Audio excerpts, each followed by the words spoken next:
Even Mrs. Thatcher thought it was a privatisation too far. Today, here in the Kew Steam Museum, Witness to History brings together the key people who made rail privatisation happen. For the first time, they talk about why they privatised British Rail, why they did it in the way that they did, and what, if anything, they would do differently now. They reveal how the railways were restructured to fit a theory of competition that was to prove unworkable, and question whether rail tracks should have been sold off and whether safety was compromised in the process.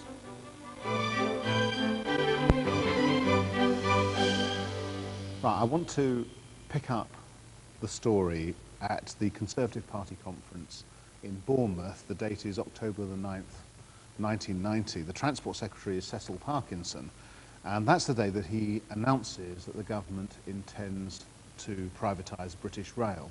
John Wellesby, you were in British Rail at the time. Can you remember the reaction and your own reaction to the Parkinson announcement? Yes, because simultaneously we were receiving, if you like, informal briefing from departmental colleagues that really we shouldn't take too much notice of all this. It was being put forward for, if you like, party political reasons, but that it was business as usual as far as running the railway was concerned. What they were actually suggesting to you that they didn't think this would proceed? That it wasn't on the front burner, if I can put it that way. Sir George, you were a whip at the time. This is just before Mrs. Thatcher goes. Do you recall what party reaction was to this announcement? Was there very much? I think it was well received. If you're making a speech at a party conference, you tend to come forward with announcements that you think are going to be well received. And this was against a background of a succession of privatisations. And I think the party saw this as a logical next step forward in returning to the private sector, an industry which was in the public sector, with the advantages that would flow from the privatisations that we'd seen in earlier cases. Sir Patrick Brown, you'd been at the Department of Transport between 83 and 88. You came back later. Why hadn't there been a move for privatisation earlier than 1990? Certainly, we were aware that the Prime Minister was a bit worried about the thought of privatisation. This is Mrs. Thatcher? This is Mrs. Thatcher. Up to the time I went off to Environment. Why it changed, none of us, I think, ever know. And indeed, Cecil Parkinson doesn't really know, as he's admitted. At an earlier stage, we'd discussed all this with Nick Ridley. Right? And Nick Ridley had taken the view that there was a previous secretary. That was, sorry, when he was Secretary of State, and that was the first time we actually looked at the issue of privatising British Rail. That would be sometime in the mid-80s. He was worried stiff that if you got this thing out into the private sector, then in fact it might actually become an awful lot more difficult to control the public finance elements of it than it was if it was actually under an organisation that you controlled, where you could sack Bob or sack me, or if we didn't actually perform in line with what was expected of us. So, and you feel that argument had some sway with ministers at the time? I personally feel that had a lot of sway with ministers at that juncture. There's a more general statement which comes out, which is that people from MPs to the press love their railways. It was, I think the flavour one got was more that railways were very special and couldn't be touched. And time and again, ministers had tried to, with the assistance of BR, tried to do things, and up stood Robert Adley or one of the other railway enthusiasts. And it was very difficult. And the Serpell report saying, you know, here are some options, it was howled out of court. What was the Serpell report? Remind us. It was a report into what should we do about the railways by a former permanent secretary of the Department of Transport. And one of the options was, if you want to make it profitable, close down 95%. Oh, not that much, Patrick, but a large proportion of it. Yeah. A very large proportion of it. And it was leaked. And that was the end of the Serpell report. Yeah, exactly. Sir George, by 1990, you described this as a popular policy for Parkinson to put forward at conference, but how do you account then for Mrs. Thatcher's reluctance to deal with it in the period before then? It may have been that the impact on Conservative seats in commuter areas was particularly sensitive. Plus, no obvious benefits to the public sector purse from privatising an industry that was inherently at the time loss-making. And it may be in the combination of those two factors that put it towards the end rather than towards the front of the programme. The picture, John, which some people had was that British Rail was carrying on much as the same sort of nationalised industry as it had been for some time. But actually, there were rather significant changes happening that you were putting in place. The 1980s themselves have been a period of continuous change on the railways. The beginning of the 80s, the introduction of sector management, which brought a lot greater financial discipline into the running of the operations. So what we're going to do is break it down into a series of different types of business geared to what the market actually wants. And then what we're going to do is to concentrate on those sectors, which is what we call them, or businesses, Intercity or Network Southeast, for example, as really being the principle around which everything else is actually conducted. That was John's revolution. And that actually was in process, as John said. 1980s were filled with change. This was not a moribund organisational position. This was something that was moving forward. Up until 87, we had performed, 87, 88, Yeah. we had performed extraordinarily well. Yes. We had taken the subsidy down to about half in real terms what it had been at the beginning of the decade. And we were investing very large sums of money and so on, largely through properties, funded by property, yes. So on. So George, this is a picture of an improving service. I think the real issue was that although there were the improvements, the demands for capital investment were enormous. And with an administration, with any administration that says health, education, law and order are the top priorities, the transport bids will come fairly low down. And the inability to get out of the Treasury under whatever administration, the very large sums that were required. And I suspect that I regard as the classic case for privatisation.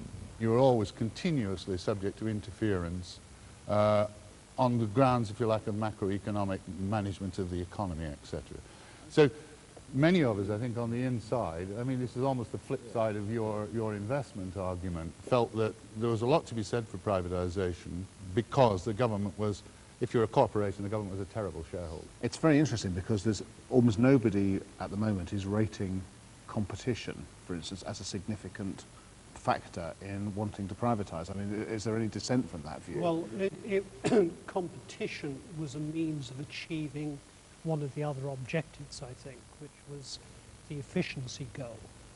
And that belief in the idea that competition in the railway industry could improve efficiency came very much from the Treasury. And therefore depressed the requirement for subsidy. The idea was to do exactly that. Mr. Patrick. Competition on the railways themselves, you know, people running different trains and so on, was one of the Treasury's thoughts, I think I might put it like that. Some of us wondered how it could work, but it remained, as it were, a policy statement for some time. The government was now committed to privatisation with competition as the main stated objective. With an election due inside 18 months, however, someone in Whitehall had to create a structure. A steering group of ministers and civil servants was set up to answer the question, how would a privatised railway system work? The composition of the steering group was very significant. It showed what were the real forces driving the privatisation forward. November of 1990, the Department of Transport and the Treasury, together with the DTI, decided to try and put flesh onto the bones of various ideas and decided to start commissioning work from consultants to look at these issues. Are you given any instructions as to what models you're to examine?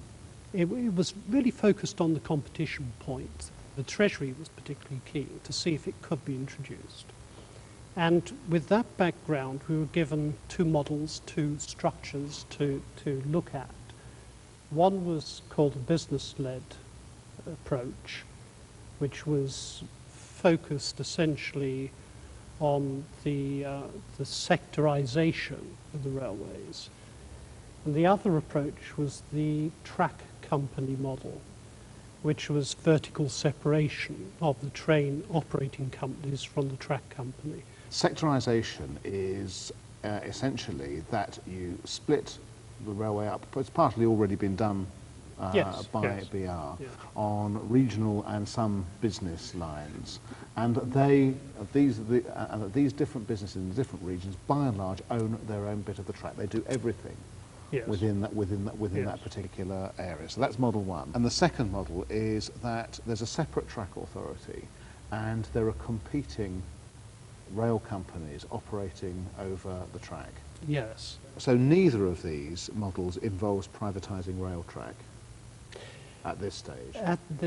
That is correct. I think the phrase used in the terms of reference was that some or all of the companies might be or could be privatised. What will be interesting to some people is the fact that British Rail weren't represented on the working group. Is that right? Were you, John, were you on, was No. anybody from BR on? No. No, we were. In fact, as a consultant doing this work, we were expressly asked not to Not to contact John and his colleagues, except without prior approval. Would that be normal practice? Until that sort of juncture, it would be quite abnormal practice, I think, in that we normally had we tended to operate on a no-surprise basis between our sponsoring department and ourselves. So to find that this sort of work was going on with us being deliberately kept in the dark, as David has said, was a bit disturbing. All this is in the context of an election, which has got to be fought relatively soon. The Conservatives famously win this election despite expectation. Had you expected it to be the Conservatives? Had you planned for it? I, like most of my colleagues, read the polls and said, oh, it looks like Labour's going to win. But we were, of course, prepared. We had briefs for incoming ministers for a number of parties. And then back came the Conservatives, and we thought, right, rail privatisation's on the agenda. John McGregor appeared, and in his usual forthright way said, right, well, get on with it. Did you have a sense then of urgency?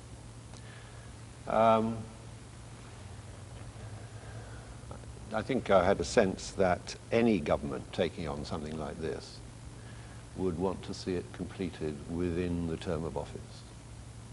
I mean, that's the reality of politics, isn't it, George? And it was going to be complex and difficult. Was it your understanding at this stage that the Treasury favoured the separate track authority model? It was my understanding, yeah. Why? They wanted transparency. They were still interested in competition, and they thought that with the track authority you could have competing train companies, literally competing on the tracks. And I think that's about it. And the next thing that happens is that somehow or other a timetable is constructed for a white paper within 8 weeks of the general election. Here it is, blue, obviously a blue white paper. Interestingly, no green paper before it, the sort of interim stage, which you might expect. And we've got a key decision. There will be, it's Model 2, essentially. It's a track authority, separated track authority in public ownership. Now, there's an 8-week period when the Department of Transport is drafting the white paper before it actually comes out. And you first have a meeting, don't you, with McGregor at a hotel? St Edmunds Hotel, yes. Yeah, what happened there? Well, we basically laid out what we saw was important to get home, first of all, that there was no antagonism to the introduction of private sector capital into the railway. To bring home that we had a momentum of improvement that we wished to maintain, and also to bring home the advantages of vertical integration and the belief that you should manage this privatization process through a period of time which might well be longer than the period of the government. So in terms of our two models, what you were essentially doing was prosecuting the cause of Model 1, the one which effectively they haven't gone for. Yes, yes. What's the atmosphere like? Because presumably, whilst you're trying to persuade John McGregor of something, he also is trying to persuade you of something. No, No, no, No? he at that meeting did not try and persuade us. His advisor tried to persuade us. But he stayed back as if he was still in a position. So you got the impression he was sitting back listening to a the decision. two of you? So he's listening to the whole thing being debated. John is winning probably 6-1, 6-love, 6-love. But this doesn't seem to have any, this doesn't have any impact because it's not Wimbledon. It's Nerma's Hotel and we're on a loser. What we're trying to argue for was that virtually everything they wanted could be achieved by proceeding along rapidly with the model that we'd already got there. We had all these decentralized profit centers with everything that was ready. They even had a trading record.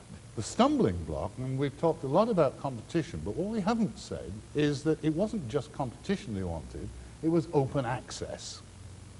And the stumbling block and the reason that I Open access to whom? Explain open access for a moment. You can have a situation as we do today where in fact one company strays into the territory of another company and vice versa. And so what you get, a competition at the margin between the boundaries of these companies. And I think that's probably your Model 1 type competition. But the reading, or what was represented to us, was that was not sufficient.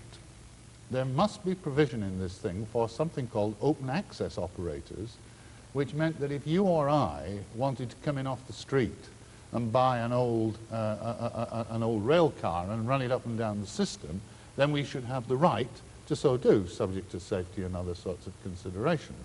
So the separate track authority was a necessary condition, it was argued, not to allow for competition, let's be clear about that, but to allow for open access, which was the central plank. Also competition. Oh, which is a form of competition, but it was the element of the open access competition that was actually driving, in a logical sense, the nature of the structure of the model. Right, so separate. So the need for competition, open access, gives you the separate rail gives you the separate track authority. And what's your reaction to the concept of the separate track authority at that meeting? What are you saying about it? Well, I personally thought it was an enormous mistake. Yeah. Is that what you're saying? I mean, Yeah. we're located in the moment. That was why the meeting ended up in a pretty desultory fashion, because we were saying, look, what you're proposing is not going to work. And that meeting ended with an undertaking that we would arrange for the Secretary of State to go to a second meeting in which he'd meet 27 general managers who actually ran the railways. Did you get the impression that that one of the things that the department might have expected to happen was that those managers might be more supportive of radical ideas maybe than you Yes, were? I think so. I think that was a possibility. Yeah. I think And so. did that turn out to be right? No. There were 27 managers, 26 spoke against it. The 27, Bob Breakwell said, I'm not going to speak because you've heard it all before, and I agree totally with what everybody else has said. And how did John McGregor take it? The reaction was that our managers had missed a very good opportunity. They missed an opportunity. They'd messed up a very good opportunity to... And that he was not impressed by the argument. No, not at all. well, no, not at all. Given that you've, at this point, met with a complete blanking, or relatively substantial blanking of your position, why didn't both of you resign? Basically, you run 135,000 people. I lived through the Clapham aftermath. I liked these people. I had great respect for them. Jimmy Knapp and John and I had an extremely good relationship, as we did with Fullick, and we committed ourselves that we're going to stay with this thing, that we're not going to walk. And if you leave an organisation with 135,000, at that time probably 115,000, if you leave it leaderless, then you're in a total shambles. And I'd signed on for 5 years, and I said I would do my 5 years. Sir Patrick, do you remember how this meeting reverberated through the department? I think, I can't speak for the particular meeting, but there was a feeling, I think, that they would say that, wouldn't they? You know, just build on the existing structure and everything will be all right. There were, obviously, in looking at the two models, there were objections to the structure proposed. One was that it would simply be privatizing a natural monopoly with no transparency as to where the money went. Yes. And that was, I think, one of the fundamental questions. But really, I think the feeling of the department was that Bob and John didn't like the model, fine. We could understand that on a personal level, but here we are. We're the shareholder. This is what the government's going to do. And we'd implement it. Okay, what about the argument?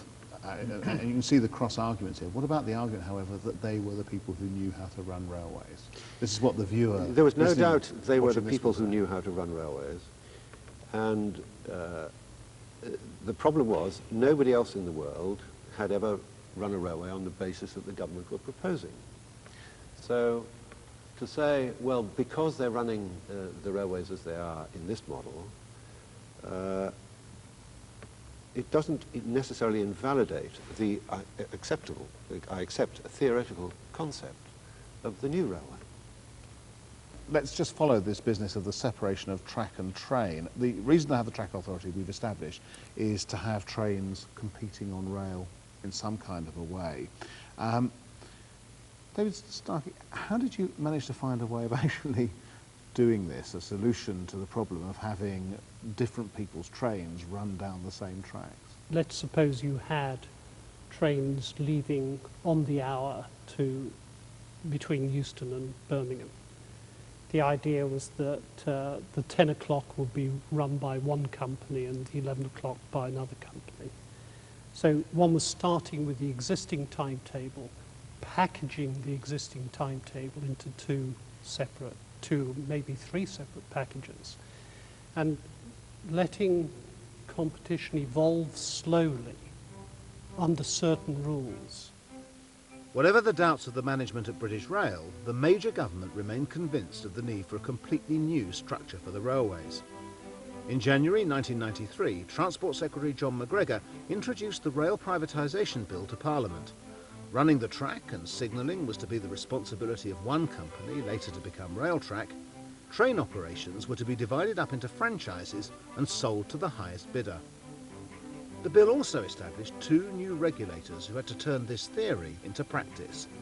But their problem was how to reconcile the conflict between the desire for competition and the need to keep the whole privatisation process on the road. At this point, of course, two very interesting new types of people enter our dramatis personae in the shape of Roger Salmon and John Swift. You've both been appointed now, though the legislation hasn't cleared through Parliament, it's still at the white paper stage, to begin to make the process work. One of you has to begin the process of trying to sell franchises to companies, and the other one has to begin the process of regulating what happens on in the new kind of railway structure. Roger Salmon, you're appointed as embryo franchise director. I think embryo is the only word. Lovely word. Well, embryo franchise director. What is it that you are tasked with doing? My sense of it was that we had to take the generalizations of the white paper, the framework of the bill, none of which actually went into the detail of how it would work, and turn that into something that was workable and which was then saleable. So we had, working a lot with John, to set up businesses that were viable commercial entities, which had clear contractual relationships, which had appropriate incentives, and then sell them. What's your view of the on-rail competition model? We've got the separate track authority, we've got an on-rail competition model, and that is the basis of what it is that you're going to have to kind of construct a package out of. We got some consulting work done by Mercer's relatively early in the process that suggested that there was a lot of scope for cherry picking. Explain. There is an enormous amount of cross-subsidy within the railway. The fat lines subsidise the thin lines, and within the fat lines, the peak services and the fast services tend to subsidise the slower and peripheral ones. So if you have a mixed network like that, someone who wants to run just fast trains from London to Manchester, and if they only pay their proportionate share of the total track charge, they can cream a very big profit. And therefore, if you don't have a lot of extra money to subsidise that, you have to regulate it in some way or other. A major problem in constructing franchises which people want to purchase. Yes, if there was open access competition and that was seen as a practical, real threat. Okay. John. I think that by early 1993, the government had put the privatization of the franchises first and put on-rail competition very much on the back burner. And I recall that because on one of the very early meetings that I attended at the Department of Transport in early 1993, I was asked for my views as to the quality of the Railways Bill, and in particular the duties that were to be imposed upon the rail regulator. And I said, well, I can understand the duties to protect the interests of users, and I can understand the duties to promote network benefits. What I would like to understand is how I'm expected to promote competition, because you're effectively proposing to confer exclusivity on the franchisees for the purposes of that franchise. And in those circumstances, I see no real means by which I can implement that duty to promote competition. But what you said there, and therefore the message that you pass back on, is that you can't expect to sell franchises and have decent franchises and have open access. You cannot expect to have open access for the period of settling down. Sir Patrick, how do you respond to, I mean, you must remember the occasion, he's put it in rather stark terms, to say the least, which is that two substantial objectives behind the privatisation are in pretty direct conflict. How do you feel about that then? Well, given that one of the clauses in the bill was to privatise the railway as soon as reasonably practicable, and that was eventually in the Act. Of course, the concern we had was how do we get this privatisation out? And the fact that to do the franchising successfully would mean that we'd have to essentially ditch competition didn't surprise me at all. Really? It really didn't surprise you? No, how could it? I mean, I don't think any of us in the Department of Transport thought that open access, as described, could have any part in the privatisation. But you couldn't say so. Why? Because it was a totem of some of my colleagues in another department. Which department was that? The Treasury? The Treasury, yeah. So, because the Treasury were very keen on it, it was impossible to admit openly what later became obvious and you knew to be the truth earlier, which was that open access was impossible. You couldn't sell a franchise if you didn't know whether you were going to keep your trains, or the slots, or whatever you call them. Well, I'd modify to this extent. You could sell a franchise with a limited degree of exclusivity, but that would involve a cost to the taxpayer. I guess you'll not be surprised that the temperature inside Rail House was starting to get warmer, because we had been advising people that this wouldn't work. I mean, that there were logical inconsistencies in what was being proposed, and that when you tried to implement it, these logical inconsistencies would come to the fore. This was just one of them, the franchising versus open access. And yet the whole model, the only rationale for the model was in order to have open access. No, that's not And- quite true. and- No, that's not quite true. And so basically, the business of all the other competition that they wanted you could have, and all the operational and managerial problems that derived from splitting off the infrastructure from the operations were being incurred for no benefit. Sir Patrick, I mean, the point has been raised, which is that a substantial reason for the separation of the track authority and the operating companies was because you wanted this degree of competition. John Swift has told you that this is bound to be significantly limited if the franchises are to be sold and to be successful. One option you can advise ministers of in that case is that maybe we don't need a separate track authority. Was that ever at this point considered? Was it ever considered maybe at this point actually we don't need to have this particular... At this point you've got a bill in front of Parliament. You're on the way. I don't ever recall the possibility of returning to vertical integration, as you call it, lines of route or whatever, being more than a cursory thought in the night. In my view, the case for privatisation stood without open access, and the case for using the structure that we chose also stands without having open access. in that there's enough competition in the process of bidding for the franchises to meet the competition criteria. And by the time I arrived, open access was not an issue. So competition could now be understood as the business of coming up with the best bid for franchise rather than competition on Yes, rail. plus all the other competition that for the rolling stock companies and for bidding for the maintenance work. But and you all will that. you will concede that wasn't the original notion of competition which people had understood. I never put a lot of premium on the idea of open access being the driving force behind privatising the railways. The other arguments, accessing funds and getting new people into the industry, I regarded as far more important than theoretically allowing Peter Waterman or whoever to run his rolling stock up and down the track. And that might have been an additional useful benefit, but not the driving force behind privatisation. The bill that went into Parliament bore no resemblance to the bill that came out of Parliament. Yeah. The bill that went into Parliament was very much about light regulatory touches, the market will provide, we don't need to interfere in the market, and so on and so on. The bill that came out gave the new privatised operator fewer degrees of freedom managerially than Bob and I had as the managers of a nationalised industry. Because MPs had wanted to see more conditions placed. I mean, in the jargon, the MPs Christmas treed it. This thing was going through and they just hung everything they possibly could on the Christmas tree as it passed down the production line. It's the first time I've ever heard that phrase. I also think the government itself, the department of ministers, also recognised, I mean, they did listen to argument, even heated argument, John, and changes were made on the basis of advice that came from British Railways. Mm. Oh yes, I think that once the structure was set, we were positive about trying to help the structure put in place, but it was a blighted concept. But once the blighted concept's in place, you've got to make it work.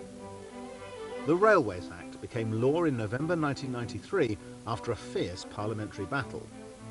Track and signals remained in public ownership and the new company Railtrack was set up to run them. But who would bid for the 25 franchises to run train services? Interest was expected from established transport groups like Stagecoach and Virgin, but others were setting up completely new companies to run the trains. Until the sale began in May 1995, no one knew the strength of the field. Roger Salmon, John Swift, you actually get your powers. Your embryo is no longer, but the real thing. Roger, it's time for you to actually start selling. What are you going out to the market with? We went properly to the market with the first 3 franchises in May 1995, with the first invitations to tender. Let's talk about those first 3 companies that you put out to tender. Firstly, how actively are you allowed to seek out bidders for those first 3 franchises? I don't think there were any restrictions in private seeking out bidders. There were quite severe restrictions which didn't matter in practice in public advertising for them. I mean, we didn't prepare a public prospectus. We didn't want the public applying. But, I mean, did anybody phone up Richard Branson, for instance, and say, look, are you interested in this? There was certainly contact with Richard Branson, yes. But ultimately, bidders had to make up their mind whether they wanted to bid. And, you know, luckily maybe, you know, we had enough bidders to have a serious competition and to get a decent price. What But you're responsible? we weren't, until those final bids were in, it was crossing fingers and hoping. John Welsby, did BR bid? This is an interesting one.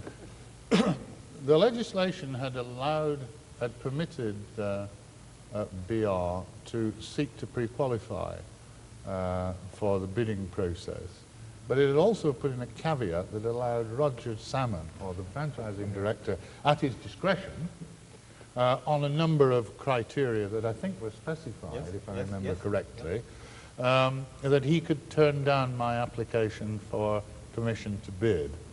I seem to recall that certainly I sought permission to bid for each of those first 3 franchises, and I got a Dear John, no thank you letter from Roger. Why was that, Roger? It was quite clear to me in the first 2 rounds of franchising at any rate that if BR was allowed to bid as the big bad incumbent as would be seen by competitors, that it would have a severe detrimental effect on whether they would be willing to bid. I want to get to the first three companies put out a tender, because they are actually far from unproblematic. Are they, Roger? I mean, first we had the London Tilbury Southend management buyout bid. What happened there?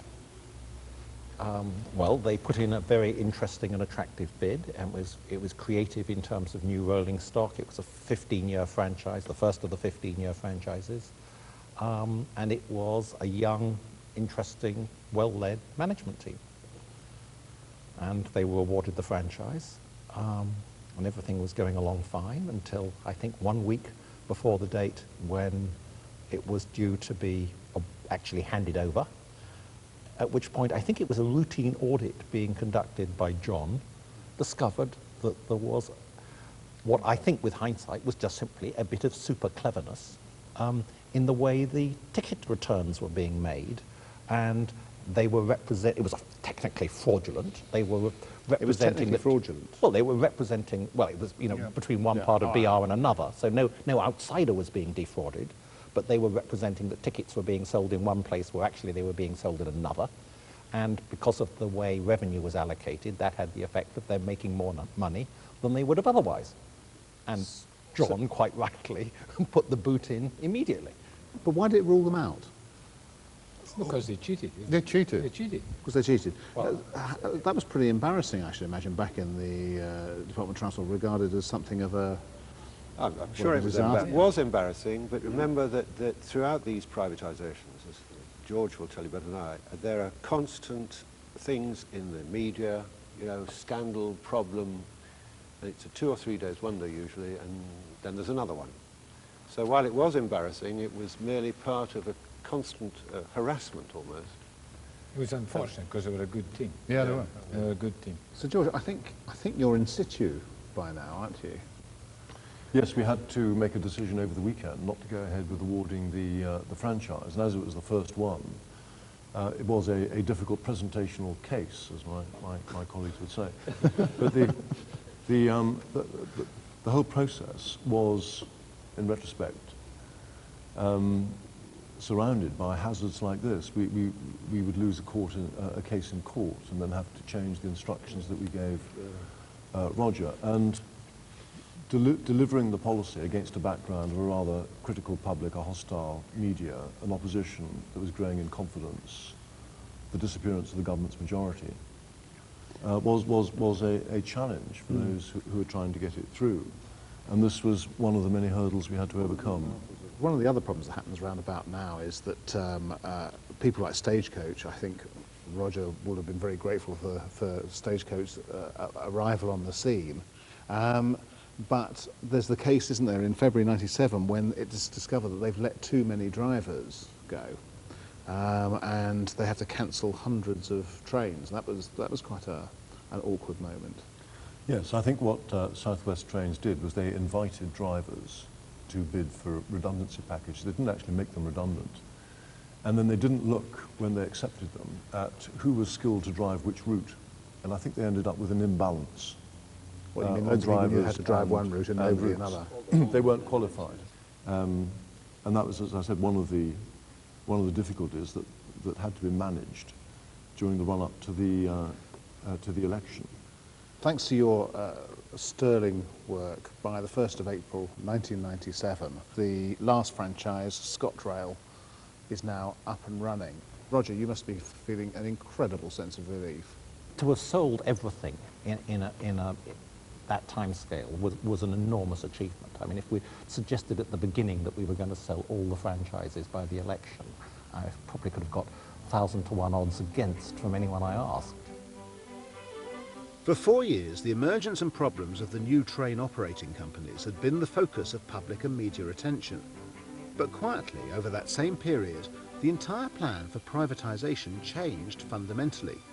Railtrack had been split off from British Rail but was expected to remain in public ownership, at least in the short term. But as privatisation gained impetus and the 1997 election approached, a publicly owned Railtrack seemed to some within government like unfinished business. going back to the 12th of January 1993, the then Secretary of State John McGregor says, track and signalling will remain in public ownership, although in the long term, privatisation of that is not ruled out. And at that stage, I imagine, I don't know, Sir Patrick, what did you imagine the long term at this stage to mean? At that stage, I thought it meant I don't know when it's going to happen. So it might never happen. Long term may never happen. Long term. Okay. Nevertheless, you, David Rayner, you're, along with John, you're hard at work getting the new rail track, the publicly owned rail track, carving it out of BR. How's that going? Well, it's hard work. I remember vividly going to the Thursday routine meeting of the Railtrack Board Executive, and Bob Horton came back from his early morning meeting with the Secretary of State and said, we've got to privatise in a year. We're going to float this thing in a year. That was a surprise. That was a surprise to us, yes. I don't think it was a surprise it was going to be floated. It was going to be floated in a year. And the initial reaction around the table is, that just ain't possible. With all that we've got to do to add this on top, just ain't possible. Sir Patrick, what had changed? Two things had changed. One, Bob Horton from the start, I think, was lobbying hard. Yeah. Bob Horton was the chairman of the of Railtrack. Railtrack. And there was a perception that if the rest of the railway had to deal with a nationalised industry, there could be difficulties or prices would be reduced. Because it's like dealing with government. Nobody wants to deal with government if they can avoid it. And there was a perception that if Railtrack were floated, then after some of the franchises were sorted, then there would be a better outcome. John? Yeah. The further aspect of this is that we had developed a financial strategy for Railtrack that gave it secure revenues until 2000 and 2001. That enabled Railtrack for the first time to go for a flotation, which it couldn't have done before had it been simply had a financial regime based on one-year external financing limits. Let's move on to the infrastructure companies. You have 13 regional infrastructure companies created and sold to Balfour Beatty, Jarvis and so on. Now, Sir Patrick, why at that stage not include them in Railtrack? Because Bob Horton was very clear that he wanted, as was said earlier, Railtrack to be a much smaller organisation. Lean and mean. Lean and mean.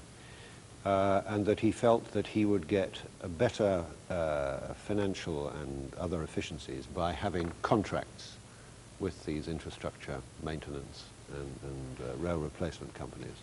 There was very much a consensus that contracting it out was going to be helpful in efficiency. So, and it helps you deal with the unions. Is part of. Well, I wouldn't paint it in just a union. There were some very old practices. For instance, there worked a standard 5-day week, but most of the engineering was actually done outside the standard week. Things like that, which was felt to try and crack that on a national level with a national labour force was going to be very difficult. It would be much easier broken up into a series of labour forces. Now, I mean, that was you were head of safety. You are head of safety at this point. Although you can see those reasonings, is there anything in this that worries you in that job? The contractor model was a fairly standard model elsewhere in industry. I couldn't see any issues in principle against putting this thing onto a contractor model. What we knew was, from our own background in the safety world, that contractor models were always difficult to police. You really had to get into a sort of a one culture arrangement with contractors. What's the one culture arrangement? The safety culture of the contractor matches pretty well exactly the safety culture. I think one of the concerns was that when you move an operation onto a contracted engineering operation, as you do in the North Sea, essentially you must have the engineers at base controlling that. And that was one of the things that worried me about Railtrack more and more, was there wasn't the depth of engineering within Railtrack to control these contractors. And therefore so they couldn't undertake the police. Well, yes, but also they didn't have the experience to write the right sort of contract as well. I mean, were you aware of the general proposition that it was going to be hard, or there was insufficient in place to police maintenance and renewal contracts? No. Some would say it's a point that one might expect to look for, I suppose. Well, a rail track was created out of sitting where I sat, out of British Rail. It would receive staff who were expert in these matters. And I mean, at the time, I mean, I don't think the question arose. Railtrack would have these contracts. As Bob says, it's not unusual in the North Sea or wherever. No, it's not. No, I mean, And it was a process where be able to manage it. the economic logic, which David has explained, that we would expect in the longer term to get a more cost-effective method of maintaining the railway, seemed to us, certainly seemed to me, to be entirely rational. And that's one of the reasons, isn't it, why the contracts are framed in terms of getting efficiencies year on year. John Swift, how are you seeing this at the time? Because this is one of your key concerns. The government had put in place an extremely sophisticated, essentially sort of foolproof system to ensure that matters of poor maintenance and poor renewal would not happen because there would be sufficient controls by health and safety executive. Safety is a line matter. It's not a health and safety executive matter. They come afterwards. The guy who's handling the nuts, the guy who's handling the bolts, he's the person you depend on. Clapham was all about a person who didn't put the relay back properly. And that's training, culture, and the lot. And when you separate out these activities, you've actually got to be sure you're creating a safety culture. And it comes from the line management. My assumption on moving to rail track was that this approach to competence, in other words, that you would have a security of knowledge that whichever contractor it was, he was employing somebody who actually knew what he was doing, would take place. Well, in fact, in the fragmentation with the companies, that totally broke down.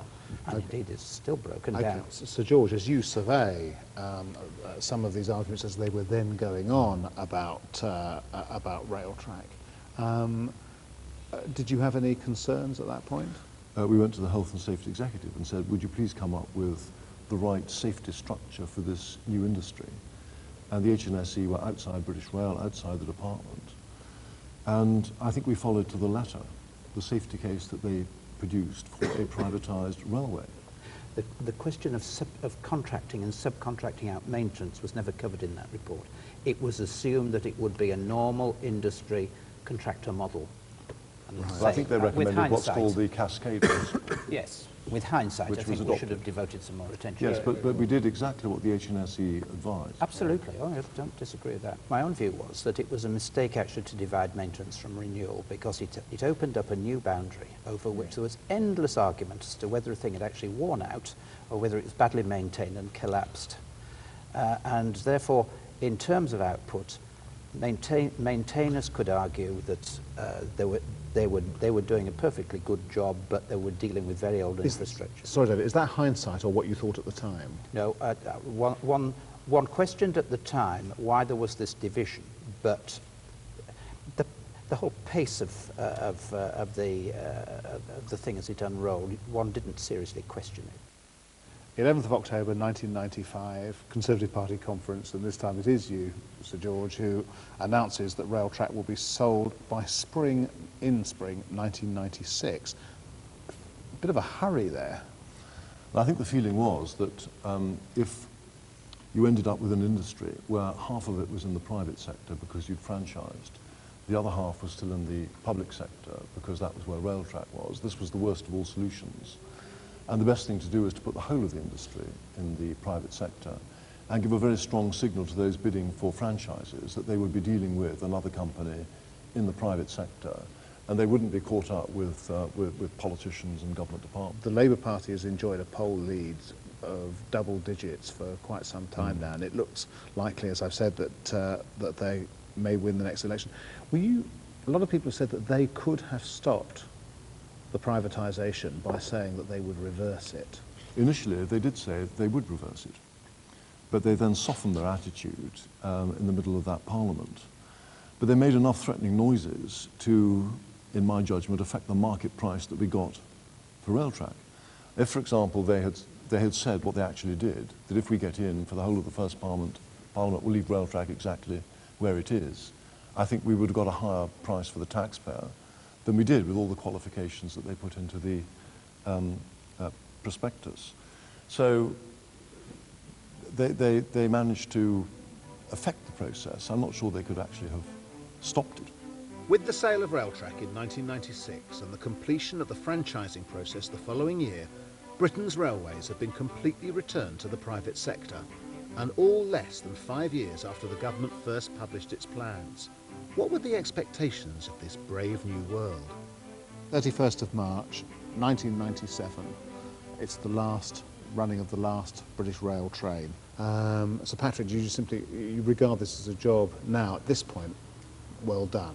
You can tick the box. In 1997, I thought it was absolutely amazing that all the people around this table, and lots of others, had actually gone through the process, despite disagreements, and had delivered.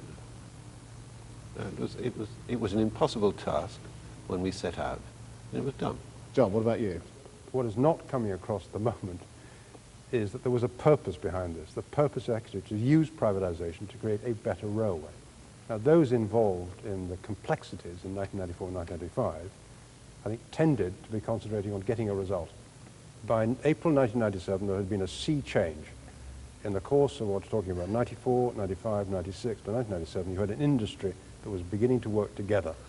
There were still problems to be ironed out, but you had a sense of a willingness to cooperate in the interest of the passengers and the users. I thought that on balance, when in 1997, for example, that night that we finished and waved the last train off, I thought that on balance, the railway would be better off under this new system for a couple of reasons at least. The government was injecting considerably more money, about £1 billion, twice as much money per annum, into the system than BR had. And I thought that getting government off your back and the additional money would point to a relatively positive future in the medium term for the railway.